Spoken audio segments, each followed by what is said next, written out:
Eu começo o programa com uma dermatologista maravilhosa que vai conversar com a gente sobre a nossa pele como fator de proteção, porque a nossa pele é o nosso escudo de proteção. A gente vai entender também as lesões e o ressecamento causado pelo álcool gel, pela limpeza com maior frequência, aprender a escolher sabonete, hidratante, enfim. E também vamos relembrar aí alguns sintomas da Covid-19 que também estão sendo em forma de manchinhas vermelhas, né? A gente vai conversar com ela, que entende tudo sobre esse assunto. É uma médica que eu tenho um respeito absoluto, uma médica que não se cansa de estudar, desempenha a medicina com excelência, com seriedade. Ela é dermatologista, membro do Corpo Clínico do Hospital Sírio-Libanês, membro da Sociedade Brasileira de Cirurgia Dermatológica e da Academia Americana de Dermatologia, doutora Luciana Catini.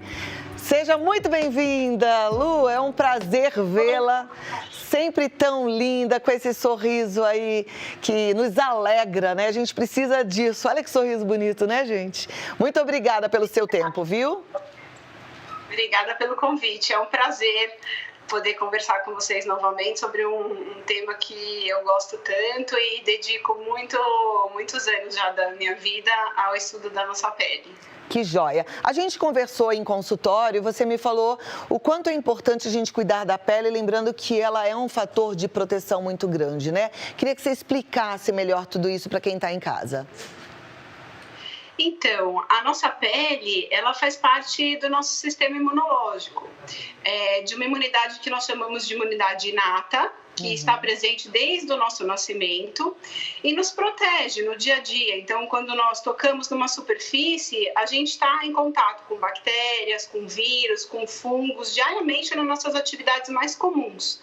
E por que eles não penetram? Por que eles não penetram no nosso organismo? Porque a pele, ela serve como uma barreira e ela possui muitas características que dificultam a penetração desses micro-organismos que podem causar doenças, que nós chamamos de patógenos. E a principal forma de proteção é justamente a produção da barreira lipídica, Cláudia, que é aquela oleosidade natural que nós vemos em todas as partes do nosso corpo, que é produzida pela nossa glândula sebácea. E que, olha que interessante, a glândula sebácea está presente em todo o nosso corpo, com exceção das mãos e dos pés. Por isso que nesse momento que nós utilizamos muito álcool gel, nós intensificamos aí nossos hábitos de higienização constante das mãos e até mesmo utilizando aqueles sabonetes mais abrasivos, a gente está possibilitando os danos de uma área que já não tem esse manto de proteção. Então é importante nós mantermos essa atividade, essa higienização constante para prevenir a infecção aí do coronavírus, mas tem algumas diquinhas que são interessantes para nós preservarmos a nossa pele. Perfeito, vamos a essas dicas porque estamos ansiosos para aprender. Então, o uso do álcool gel, primeiro nós não devemos usar o álcool líquido, né? É interessante que ele seja em gel mesmo, porque em geral o álcool gel ele vem misturado com glicerina, o que já causa uma proteção para que a gente não tenha coceira, vermelhidão ou deixe a mão mais áspera. O ideal é que a gente dê preferência para a higienização com sabonetes, não com álcool gel. Mas naquelas situações que a gente não consegue lavar a mão, a gente consegue utilizar o álcool gel. Qual o sabonete ideal, Cláudia? O sabonete ideal é o sabonete líquido. Por quê? Porque ele se aproxima mais do pH da nossa pele, que é em torno de 5, 5,5. Além desse sabonete líquido, por exemplo, no banho, a gente pode extrapolar que ele rende mais, ele pode ser usado por mais de uma pessoa. Ele tem durante a fabricação dele, ele não se torna tão adstringente, porque ele tem uma etapa a menos durante essa fabricação. E nós podemos também optar pelos sabonetes líquidos que nós chamamos de Sindets, que são aqueles sabonetes que já vêm com a fórmula adequada para fazer não só a higienização, mas também manter a hidratação, ou com óleos essenciais, com óleos naturais ou com substâncias que repõem a hidratação da pele, além dessa higienização. Perfeito. Pode continuar. Os hidratantes, é importante também nessa época a gente não esquecer a hidratação. principalmente porque durante o dia a gente acaba higienizando e aplicando uma frequência muito maior o álcool gel e os sabonetes, e a hidratação deve acontecer no momento que a gente consiga ficar com essa substância por mais tempo em contato com a nossa pele. Então, a minha sugestão é aplicar à noite, antes de dormir, e o hidratante ideal deve ter 3 tipos de características. Então, ele deve ser um hidratante oclusivo, que são aqueles hidratantes mais densos, que tem vaselina ou que tem cera. Os hidratantes devem ser umectantes, que retêm a molécula de água na nossa pele, como, por exemplo, de alguns ativos bem conhecidos, a ureia, o pantenol, que é a vitamina B5, e aí já faz aí um processo de cicatrização. E eles devem ser emolientes, ou seja, hidratar, suavizar, deixar a pele macia. E como sugestão, aí ficam os óleos, óleo de coco, óleo de rosa mosqueta, que são bem interessantes para nós conseguirmos manter a pele macia. Perfeito. Nessa época do ano, o que eu tenho percebido é que mesmo só pelo frio, a pele da gente como um todo fica ressecado, não só as mãos, né? Tenho percebido que o corpo já vai ficando mais ressecado também. E aí me preocupa, Lu, os idosos que muitas vezes estão mais sozinhos, com medo de ir a uma farmácia, com medo de ir a uma dermatologista, e estão com a pele muito ressecada e alguns até começando a ter feridas.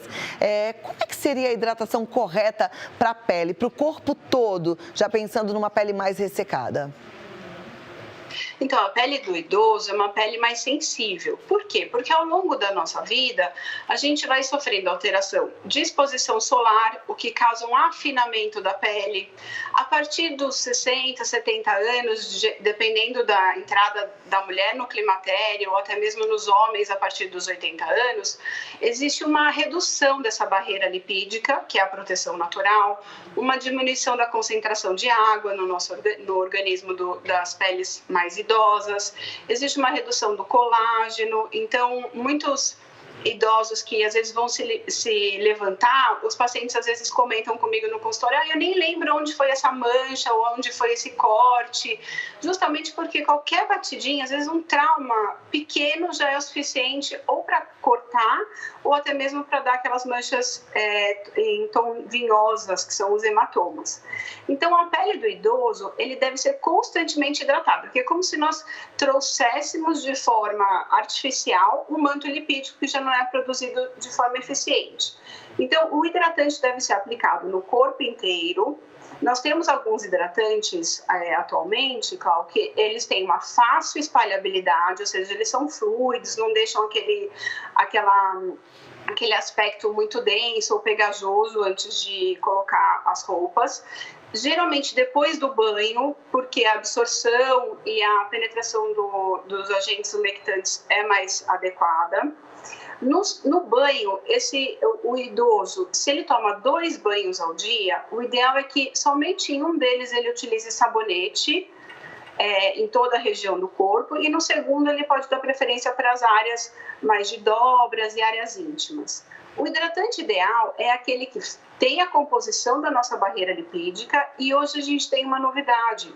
A gente sabe que a gente tem na nossa pele bactérias boazinhas, que nos protegem da ação das bactérias que podem causar doença.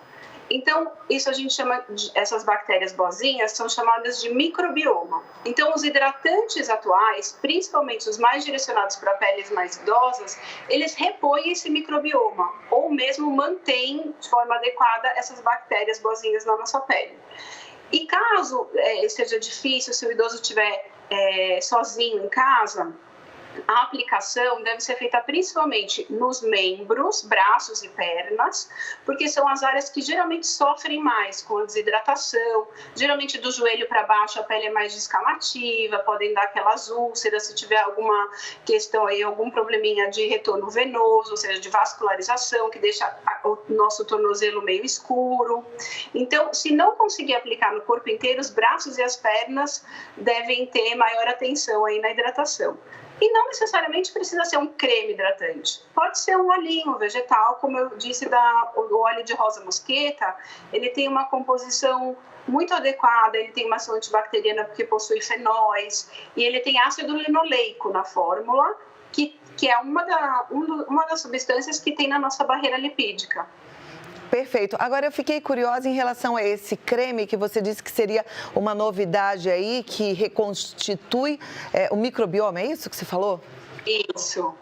Então, o creme, ele mantém o meio ambiente da pele propício para que essas bactérias não saiam dali, porque, em geral, quando a gente tem, por exemplo, uma pele muito sensível, com machucado, descamação, você tem uma porta aberta para o meio externo e as bactérias acabam não vivendo mais naquela região. Os cremes, eles mantêm um ambiente adequado e existe agora os lançamentos de alguns cremes que já contêm algumas substâncias, algumas bactérias que preservam esse meio ambiente. Como é que a gente identifica qual é esse creme? Quer dizer, a gente vai à farmácia, vai encontrar esse creme, o que precisa estar escrito para eu saber? Esse sim, ele tem lá algo que vai equilibrar esse meu processo aí de imunização através da pele. Em geral, os cremes estão escritos preservação do microbioma ou adequação da barreira lipídica, preserva a barreira lipídica. Então, em geral, o próprio creme, ele indica embaixo se existe ou não essa proteção. Lu, existem cremes comerciais com essas características? Ou são aqueles cremes manipulados? Ou são cremes medicinais que a gente precisa pedir na bancada da farmácia? Como é que é isso?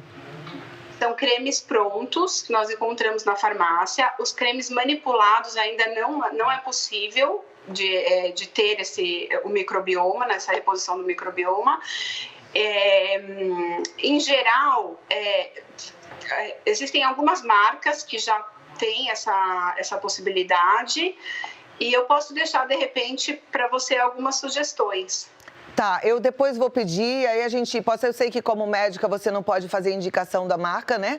Mas depois eu vou te pedir, aí eu mesma coloco nas minhas redes sociais, porque eu fico sempre pensando nessa entrega, porque eu me coloco muito no lugar de quem está assistindo. Então hoje, se eu for à farmácia, eu vou ficar lá de olho, mas pode ser que eu não encontre exatamente, a gente sempre tem muita oferta, né?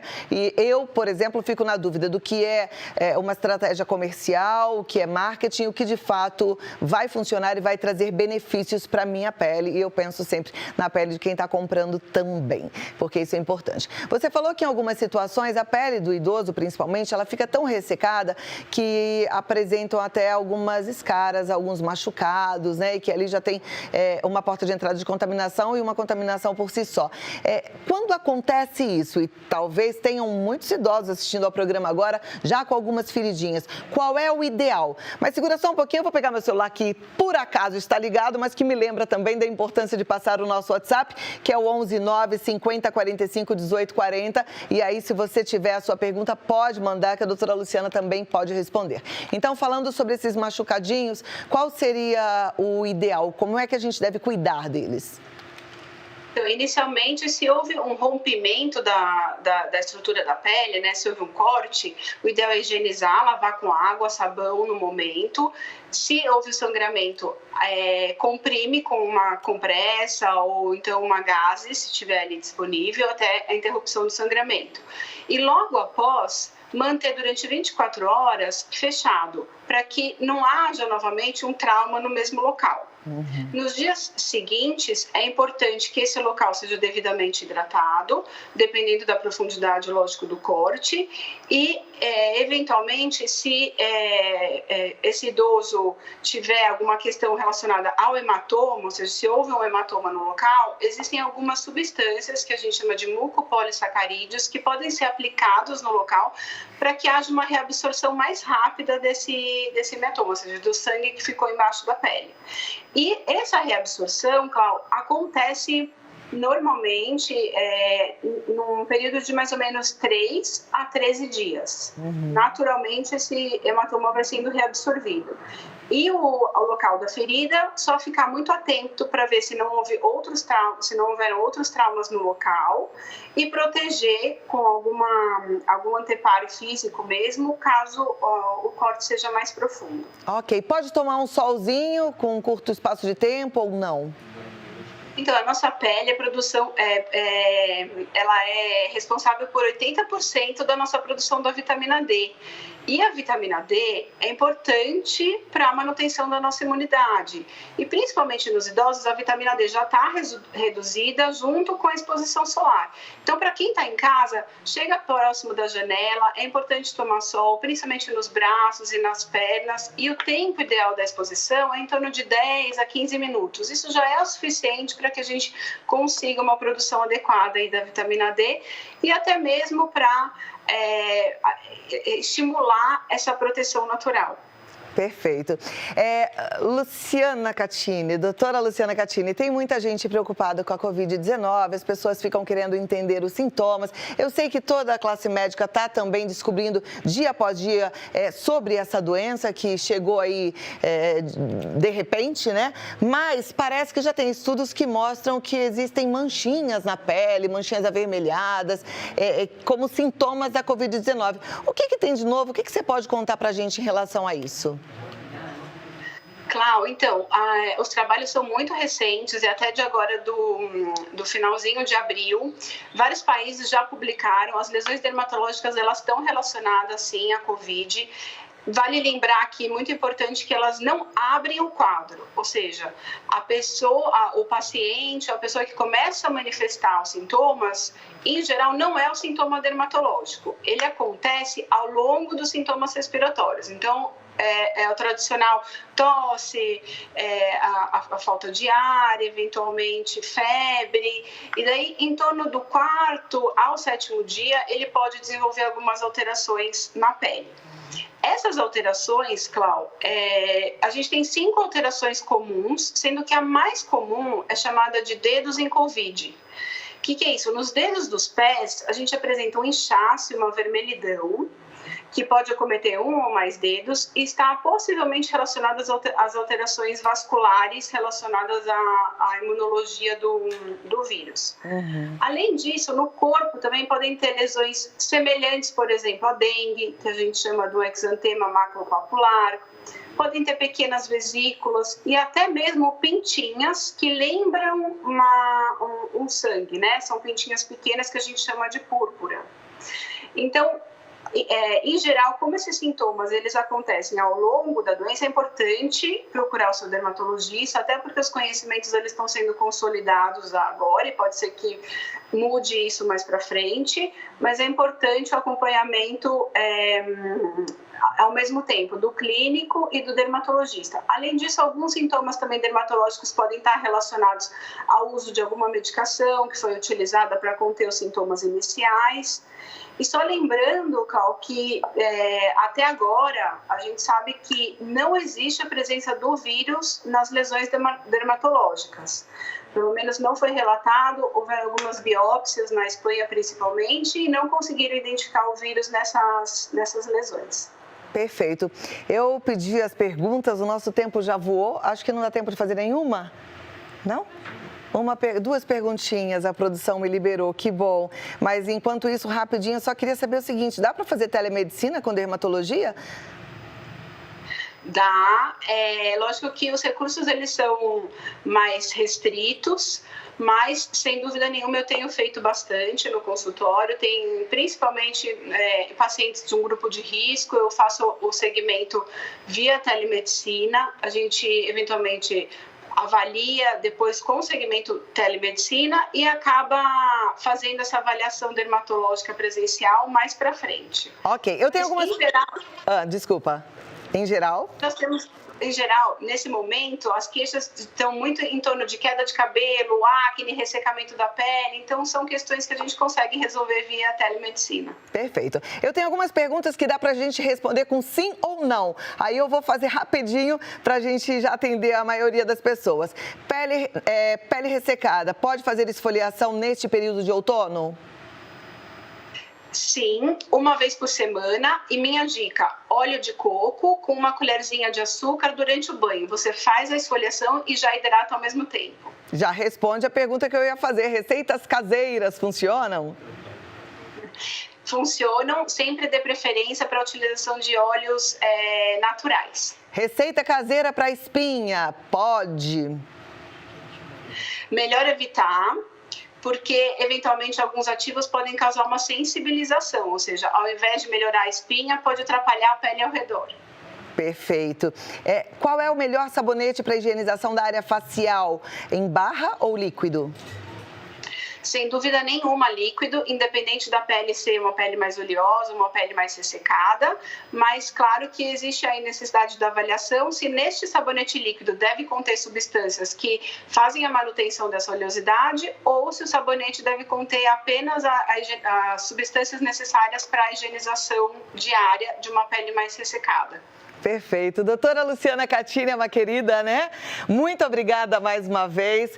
Ela cuida de toda a minha família com muito carinho. Eu sou realmente muito grata e confio muito em você, como você sabe, né? É impressionante. Sabe daquelas médicas assertivas? É essa médica maravilhosa. Deus te abençoe, se cuida, que a sua família também esteja sempre protegida, viu? Obrigada pelo carinho, Cláudia. Vou passar os contatos da doutora Luciana, quero que vocês sigam. Aliás, deixa um carinho lá para ela também, porque nessa época é bom a gente ficar cuidando um do outro. No Instagram é DRA Luciana Catini com 2 T's. DRA Luciana Catini com 2 T's. E mais informações até para marcar aí a sua consulta é no lucianacatini com 2 T's.com.br.